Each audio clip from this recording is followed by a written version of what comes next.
नमस्कार दोस्तों, स्वागत है आप सभी का द एजुकेशनल चैप्टर पर।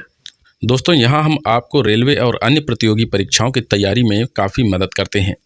आज हम लेकर आए हैं रेलवे की पिछली परीक्षाओं में पूछे गए जनरल साइंस के 30 महत्वपूर्ण क्वेश्चन, साथ ही उनसे संबंधित और भी जानकारियाँ जो कि परीक्षा में आपकी सफलता सुनिश्चित करेंगी। तो वीडियो को पूरा देखें और अपने विचार कमेंट बॉक्स में शेयर करना बिल्कुल ना भूलें। तो चलिए शुरू करते हैं। आज का हमारा पहला क्वेश्चन है, परमाणु में प्रोटॉन की खोज किसने की थी? तो इसका राइट आंसर ऑप्शन 3 यानी अर्नेस्ट रदरफोर्ड हो जाएगा। देखिए, रदरफोर्ड ने सन 1911 में स्वर्ण पन्नी प्रयोग के दौरान प्रोटॉन की खोज की। उन्होंने यह भी सिद्ध किया कि प्रोटॉन के केंद्र में एक धनावेशित नाभिक होता है जो प्रोटॉन का अधिकांश द्रव्यमान रखता है। अगला क्वेश्चन है, निम्नलिखित में से कौन सी धातु सबसे अधिक विद्युत चालकता रखती है? तो इसमें आपका राइट आंसर ऑप्शन 2 यानी कि चांदी हो जाएगा। देखिए, चांदी में सबसे अधिक विद्युत चालकता होती है, लेकिन इसका उपयोग महंगे होने के कारण नहीं किया जाता। अगला क्वेश्चन है, रेडियोधर्मिता की खोज किसने की थी? तो इसका राइट आंसर ऑप्शन 2 यानी हेनरी बेकरल हो जाएगा। देखिए, रेडियोधर्मिता की खोज सन 1896 में हेनरी बेकरल ने की थी। उन्होंने पाया कि यूरेनियम नमक स्वयं से उत्सर्जित करते हैं, जिससे वे फोटोग्राफिक प्लेट को काले कर सकते हैं। अगला क्वेश्चन है, सबसे अस्थायी तत्व कौन सा है? तो इसका नाम है लेड 208। देखिए, लेड 208 सबसे स्थिर और भारी न्यूक्लाइड है जो रेडियोधर्मी अपघटन से अप्रभावित रहता है और यह ब्रह्मांड में अंतिम तत्व माना जाता है। अगला क्वेश्चन है कि कोशिका में ऊर्जा का उत्पादन कहाँ पर होता है? तो कोशिका में ऊर्जा का उत्पादन माइटोकॉन्ड्रिया में होता है, यानी ऑप्शन 2 राइट आंसर होगा। देखिए, माइटोकॉन्ड्रिया को पावर हाउस ऑफ सेल्स भी कहा जाता है। यह ऑक्सीजन और ग्लूकोज का उपयोग करके एटीपी यानी ऊर्जा का प्रमुख स्रोत का उत्पादन करता है। अगला क्वेश्चन है, मानव शरीर में रक्त का कौन सा घटक प्रतिरक्षा प्रणाली से संबंधित है? तो इसको WBC बोलते हैं, यानी सफ़ेद रक्त कोशिकाएं। ऑप्शन 3 राइट आंसर होगा। देखिए, सफ़ेद रक्त कोशिकाएं बैक्टीरिया, वायरस और अन्य बाहरी पदार्थों से लड़ने का कार्य करती हैं। इसमें लिम्फोसाइट्स और फागोसाइट्स मुख्य हैं। अगला क्वेश्चन है कि किस विटामिन की कमी से स्कर्वी रोग होता है? तो विटामिन सी की कमी से स्कर्वी रोग होता है, यानी ऑप्शन 3 राइट आंसर होगा। स्कर्वी रोग विटामिन सी की कमी के कारण होता है। इस बीमारी में मसूड़े फूल जाते हैं और रक्तस्राव होता है। विटामिन सी को स्कॉर्बिक एसिड के रूप में भी जाना जाता है। नेक्स्ट क्वेश्चन है कि डीएनए की दोहरी कुंडल संरचना की खोज किसने की थी? तो इसमें दो लोग थे, एक थे जेम्स वाटसन और दूसरे थे फ्रांसिस क्रिक। देखिए, सन 1953 में जेम्स वाटसन और फ्रांसिस क्रिक ने डीएनए की डबल हेलिक्स संरचना का प्रस्ताव दिया। उनकी खोज के लिए उन्हें 1962 में नोबेल का पुरस्कार भी दिया गया था। अगला क्वेश्चन है कि जल का क्वथनांक समुद्र तल से ऊंचाई पर क्यों कम हो जाता है? तो इसका कारण है कम वायुदाब, यानी ऑप्शन 2 राइट आंसर होगा। ऊंचाई पर वायुदाब कम होने के कारण पानी के अणु जल्दी वाष्पीकृत हो जाते हैं, जिससे क्वथनांक घट जाता है। अगला क्वेश्चन है कि कौन सा हार्मोन रक्त शर्करा के स्तर को नियंत्रित कर सकता है? तो इसका राइट आंसर है इंसुलिन। देखिए, इंसुलिन अग्नाशय यानी कि पैनक्रियाज द्वारा स्रावित किया जाता है और इसका काम रक्त शर्करा को नियंत्रित करना है। इसकी कमी से ही डायबिटीज रोग होता है। अगला क्वेश्चन है कि प्रकाश संश्लेषण की क्रिया में कौन सी गैस आवश्यक होती है? तो यह है CO2 यानी कार्बन डाइऑक्साइड। तो यहाँ पे आपका ऑप्शन 3 राइट आंसर होगा। देखिए, प्रकाश संश्लेषण में पौधे सूर्य के प्रकाश की मदद से कार्बन डाइऑक्साइड और पानी से ग्लूकोज और ऑक्सीजन का निर्माण करते हैं। अगला क्वेश्चन है कि किस वैज्ञानिक ने द्रव्य के 3 अवस्थाओं यानी ठोस, द्रव और गैस को परिभाषित किया था? तो इनका नाम था रॉबर्ट बॉयल। रॉबर्ट बॉयल ने 17वीं शताब्दी में द्रव्य के 3 अवस्थाओं को परिभाषित किया था और गैसों के व्यवहार को समझने के लिए इन्होंने एक नियम दिया जिसको हम आज बॉयल का नियम कहते हैं। अगला क्वेश्चन है कि मानव शरीर में सबसे बड़ा अंग कौन सा है? तो इस क्वेश्चन का राइट आंसर हो जाएगा त्वचा।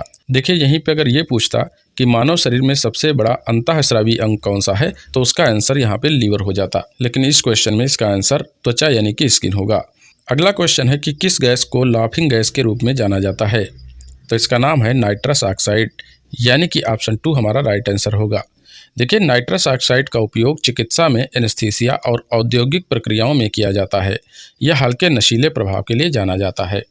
अगला क्वेश्चन है कि किस विधि का प्रयोग करके शुद्ध जल प्राप्त किया जाता है? तो यह विधि है आसवन विधि।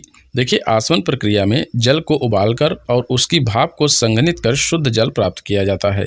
यह विधि खारे पानी को मीठे पानी में बदलने के लिए भी काफ़ी उपयोगी है।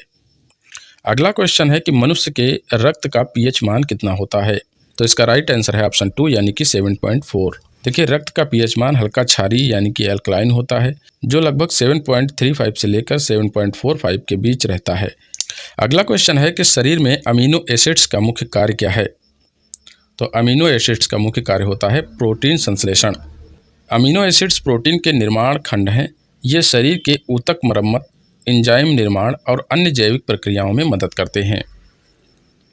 अगला क्वेश्चन है कि कौन सी गैस वायुमंडल में ओजोन परत की क्षरण के लिए जिम्मेदार है। तो इसका नाम है क्लोरोफ्लोरोकार्बन यानी कि CFC भी इसे हम शॉर्ट में कह सकते हैं।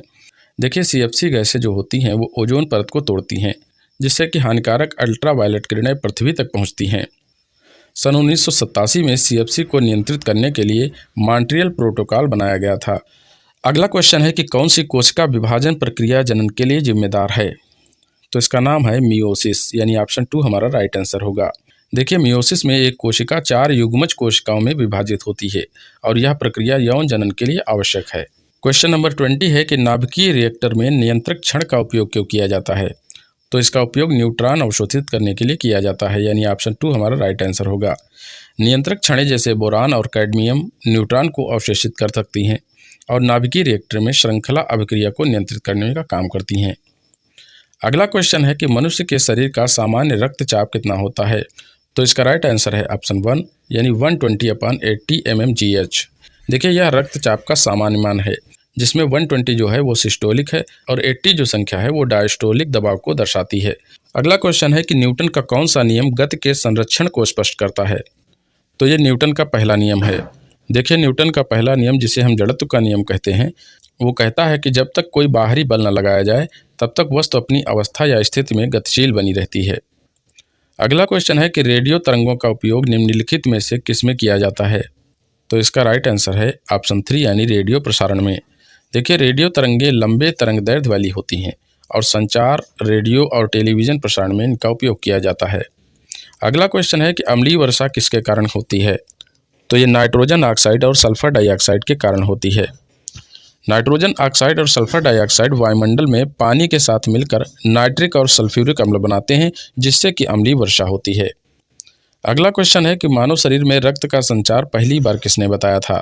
तो ये वैज्ञानिक थे विलियम हार्वे यानी ऑप्शन 2 राइट आंसर होगा।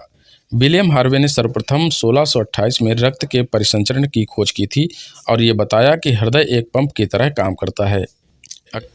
अगला क्वेश्चन है कि कौन सा रोग जल जनित है, यानी कि प्रदूषित जल के कारण कौन सा रोग होता है। इसके ऑप्शन है मलेरिया, टाइफाइड, पीलिया या फिर निमोनिया। तो इसमें आपका राइट आंसर हो जाएगा ऑप्शन 3 यानी कि पीलिया। पीलिया दूषित पानी और भोजन से होने वाला एक रोग है। यह मुख्यतः लीवर संक्रमण से संबंधित है और ये हेपेटाइटिस वायरस के कारण हो जाता है। अगला क्वेश्चन है कि मिट्टी की उर्वरता बढ़ाने में कौन सा जीव महत्वपूर्ण भूमिका निभाता है। तो इसका राइट आंसर है केचुआ। केचुआ मिट्टी की उर्वरता बढ़ाने के लिए किसान का मित्र भी कहलाता है। यह मिट्टी को हवादार करता है और कार्बनिक पदार्थों को विघटित करता है। नेक्स्ट क्वेश्चन है कि कौन सा तत्व स्टील को जंग प्रतिरोधी बनाता है। तो इसका नाम है क्रोमियम यानी ऑप्शन 3 हमारा राइट आंसर होगा। देखिए क्रोमियम स्टेनलेस स्टील में उपयोग किया जाता है, जो इसे जंग और ऑक्सीकरण से बचाने का काम करता है। आज का हमारा अंतिम क्वेश्चन है कि दूरबीन का आविष्कार किसने किया था। तो दूरबीन के आविष्कारक जो वैज्ञानिक थे उनका नाम था हाइंस लिपर्शे यानी कि ऑप्शन 3 हमारा राइट आंसर होगा। देखिए हाइंस लिपर्शे ने सन 1608 में पहली बार ऑप्टिकल दूरबीन बनाई। हालांकि गैलीलियो ने इसका विकास किया और खगोलीय अवलोकन के लिए इसका उपयोग किया। तो इस वीडियो में अपने साइंस के 30 मोस्ट इंपॉर्टेंट क्वेश्चंस पढ़े, जो लगभग सभी परीक्षाओं के लिए काफ़ी महत्वपूर्ण हैं। वीडियो अगर आपको पसंद आई हो तो वीडियो को एक लाइक अवश्य करें, साथ ही चैनल को सब्सक्राइब कर लें, जिससे कि हमारे साथ आप आगे भी जुड़े रह सकें। मिलते हैं अगले वीडियो में। धन्यवाद।